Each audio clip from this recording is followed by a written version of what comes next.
Sniper Israel tidak hanya menargetkan Hamas atau pejuang Palestina di jalur Gaza, bahkan kambing untuk korban di Gaza pun mereka tembak mati.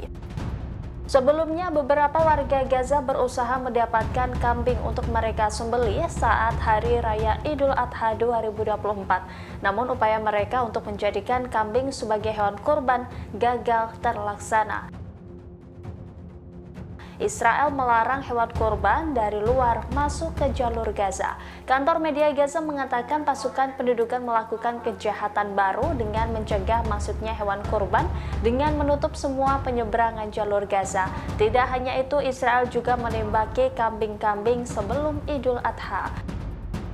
Niat warga Gaza berkorban pun akhirnya batal setelah menemukan kambing-kambing mereka mati.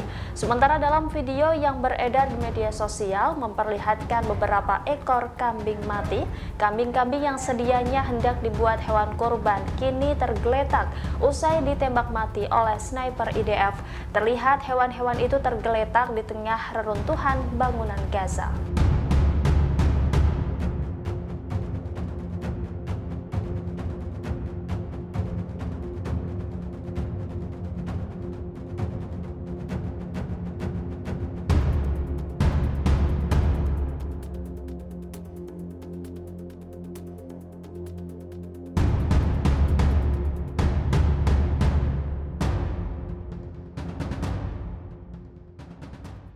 Download Tribun X sekarang, menghadirkan lokal menjadi Indonesia.